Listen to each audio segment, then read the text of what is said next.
On en arrive à l'entretien avec notre invité de la page culture de ce samedi. Bienvenue encore, Monsieur Guy-Charles Célestin. Merci, madame. Je rappelle, vous êtes l'auteur du recueil de nouvelles Excisé par amour. C'est cela. Le titre suscite des interrogations, vu les conséquences néfastes de cette pratique. Pourquoi le choix d'un tel titre, Excisé par amour? Bon, juste pour attirer l'attention, pour choquer. Choquer pour plaire, peut-être. Choquer pour plaire, Voilà. choquer peut-être pour dénoncer. Oui, pour dénoncer. Alors, je vois l'image d'une dame, elle est souriante. Oui. En face d'elle, il y a des instruments d'excision. Voilà, c'est le contraste. J'ai voulu souligner le contraste avec l'éditeur. On s'est entendu sur l'image. Parce que la jeune dame qui se fait exciser dans le livre, elle est amoureuse. Elle le fait au nom de l'amour, comme le titre le dit. Vous parlez de Lucie, donc l'épouse de Bakayoko. Oui, c'est ça. Qui s'est fait exciser par amour. Oui, donc, expliquez un peu. Par amour pour qui? Pour son époux, son mari, parce qu'il est originaire de Makono. Et que chez lui, c'est sa culture, c'est sa pratique culturelle.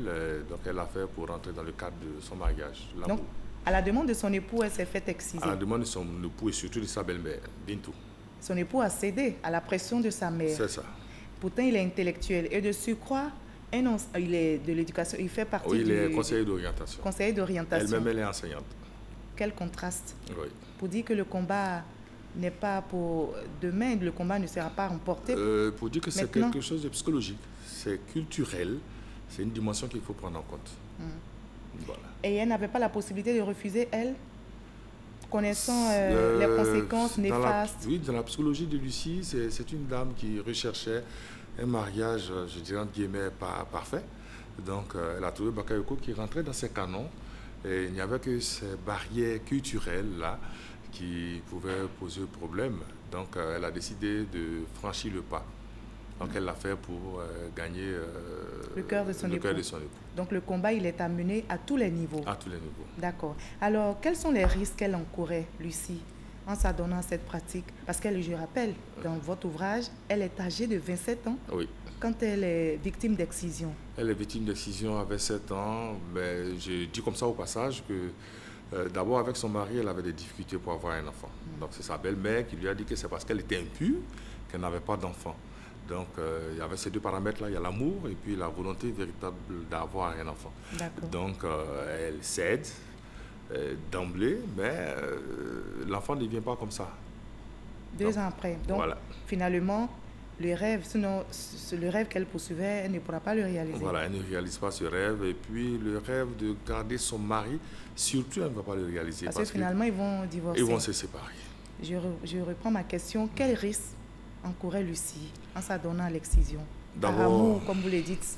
D'abord, il y a les risques physiques qu'on connaît habituellement, qu'on utilise pour lutter contre l'excision, la stérilité, toute forme de traumatisme qu'elle peut vivre. Donc, surtout qu'elle avait un certain âge. On fait l'excision souvent aux enfants. Donc, elle avait déjà un certain âge. Donc, elle pouvait courir tous les risques qu'on peut imaginer d'un point de vue physique et psychologique. Et l'excision, comme le dit justement, a des conséquences néfastes sur les victimes. Mais il y a de l'espoir pour les victimes avec la chirurgie réparatrice. On va suivre cet élément d'Ami Sissoko. En Côte d'Ivoire ici, Dr Issa Karama donne de l'espoir aux victimes d'excision. Nous allons regarder et en discuter par la suite. Oui. Ces femmes ont connu l'excision. Elles sont victimes de leur bas âge avec des conséquences fâcheuses. Comme en Afrique, l'essentiel c'est de procréer. Toute cette partie de ma vie là s'est passée vraiment. J'ai assumé quoi en tant que femme qui allait avoir des enfants, on va dire mère au foyer, sans plus. Mais c'était une vie faite vraiment de. Je subissais quoi des choses plutôt que de vivre vraiment une vie, on va dire sexuelle. Comme moi je suis médecin et que j'ai vu cette affaire depuis un bout de temps sur Internet, j'ai commencé à me renseigner pour savoir si c'était appliqué ici. Au départ, on m'avait parlé du Burkina. Et c'est après que je me suis rendu compte que ça se pratiquait en Côte d'Ivoire. Et j'ai une amie qui a réparé pour elle aussi. Elle me parlait de ça souvent et donc j'ai pris la promesse de faire pour moi. Pour retrouver toute leur féminité, à 45 ans passés, elle décide de se faire opérer. La réparation est rendue possible par le docteur Issa Karama. L'opération sous anesthésie générale ne dure que 30 minutes et coûte en moyenne 350 000 francs CFA. La réparation est donc possible. La partie restante à l'intérieur est retirée et remise en surface pour que la femme ait toute sa plénitude et toute son identité. De 2010 à aujourd'hui, 460 femmes ont déjà bénéficié d'une réparation en Côte d'Ivoire par le docteur Issa Karama. Seules 2 de ces victimes de mutilations génitales féminines n'ont pas eu satisfaction. L'excision a des conséquences néfastes. On a vu dans votre ouvrage, Lucie s'est sentie diminuée, Oui. même si elle s'est faite exciser par amour. D'abord, elle a été outrée quand son mari lui a demandé cela. Ça l'a choquée. Cela signifie qu'elle avait conscience que c'était une pratique diminuante, une pratique violente. Comme ces femmes qu'on a vues dans le reportage, heureusement, la chirurgie réparatrice existe pour faire revivre ces femmes, pour donner de l'espoir à ces femmes. Alors, l'excision serait l'une des pratiques traditionnelles néfastes les plus difficiles à éradiquer au monde. C'est une pratique, on le dit, à la peau dure, malgré la sensibilisation. Pourquoi, selon vous? Ben, je pense que c'est une pratique qui a la peau dure parce que toutes les pratiques culturelles ont la peau dure. C'est une question de mentalité, ce sont des choses qui existent dans des communautés depuis des siècles. On n'en connaît pas les origines réelles. Donc, c'est rentré dans la tête des gens. C'est difficile à faire sortir. Je vous assure qu'à Mankono, où j'ai été à l'école primaire, les jeunes filles, quand elles n'étaient pas excisées, elles n'étaient pas à l'aise en société. Parce que c'est une pratique culturelle, c'est une pratique sociale. Donc elles se sentent rejetées, elles se sentent bannies. Malgré la sensibilisation, malgré les études. Voilà. Mais ça continue aujourd'hui dans des villages, dans certaines communautés. Et c'est le cas de Bakayoko, conseillère d'orientation, qui pousse sa femme à l'excision. Oui. Alors comment vaincre, selon vous, ces arguments culturels traditionnels sur lesquels repose l'excision? Je pense que d'abord, c'est vrai, il y a la chirurgie, mais il faut aller dans le... Ça, c'est post-excision, voilà, la chirurgie. Voilà, donc je pense qu'il faut aller... Mais en amont, qu'est-ce qu'il faut faire? Il faut sensibiliser, il faut aller dans les villages, dans les communautés, expliquer aux gens qu'à la vérité, il n'y a pas de résultat positif, on n'en retire rien véritablement en tant que tel. Et puis ce sont des préjugés, parce qu'on dit que quand on ne fait pas l'excision, la femme, elle est...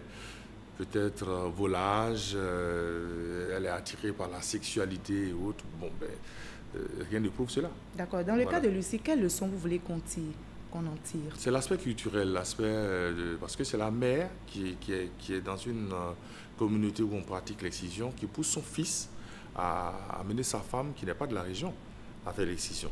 Mais qui pouvait refuser. Qui pouvait refuser, mais vous savez... Parce que c'est révoltant, hein, la fin de l'histoire. Oui, c'est révoltant, mais vous savez, l'amour, il nie beaucoup de choses. Donc, Lucie, même l'excision aussi, il faut l'accepter. Voilà. Non, pas l'accepter, mais je veux dire que ce sont des expériences souvent qui existent dans la vie. Il y a des gens qui font des choses. C'est tiré d'une histoire vraie, qu'on m'a raconté quelque part. C'est vrai que j'ai enrobé un peu en la rendant un peu plus jeune, mais la véritable histoire concerne une dame qui a un âge plus âgé d'ailleurs. D'accord, vous tirez la sonnette d'alarme ce soir. Oui, c'est ça. Et adressez-vous à ces hommes qui peut-être qui poussent encore les femmes à se faire exciser, leurs enfants, à leurs sœurs.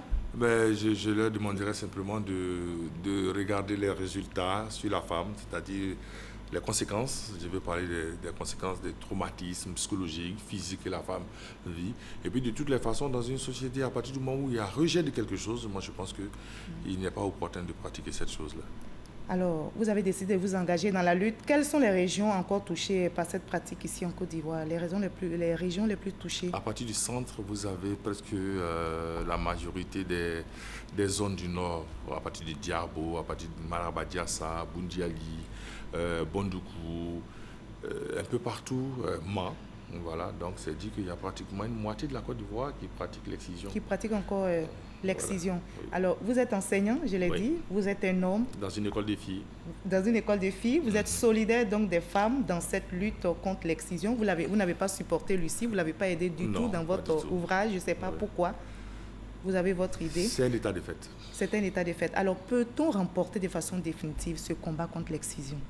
Je pense que tous les combats contre une pratique culturelle peuvent se remporter mais dans le temps, avec la sensibilisation, avec les mentalités qui changent, qui évoluent. Aujourd'hui, les enfants, les filles plus jeunes, n'éprouvent pas le besoin de le faire quand elles sont un peu scolarisées. Donc ça veut dire quoi? Si on veut arrêter l'excision, il faut scolariser la jeune fille. Si on scolarise la jeune fille, elle a une nouvelle mentalité, elle comprend les choses autrement, elle ne va pas s'adonner à l'excision. Donc c'est un combat de tous les jours, c'est un combat général. D'accord. Alors votre message maintenant à l'endroit de toutes ces victimes qui vous regardent? Oui.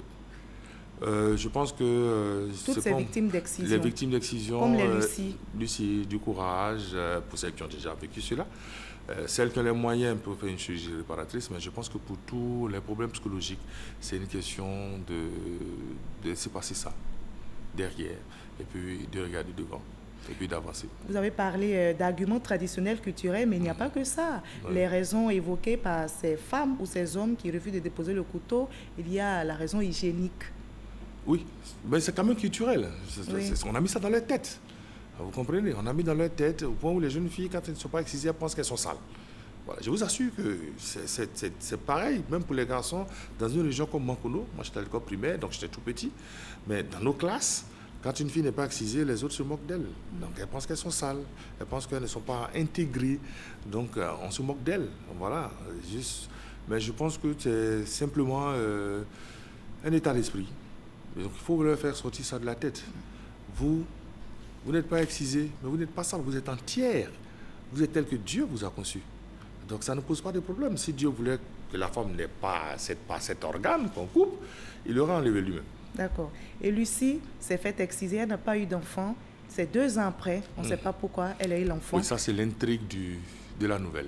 De la nouvelle. Voilà. Excisée par amour, un ouvrage que je recommande. Oui. Je l'ai lu. Oui. Ça m'a vraiment...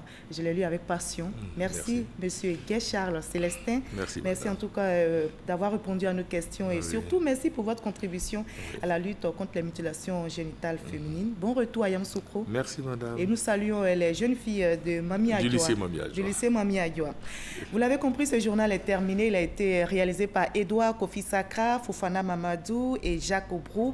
Merci à Michel Mambo pour la supervision, à toute l'équipe technique et surtout à vous de votre aimable attention. À demain 20h avec le même plaisir.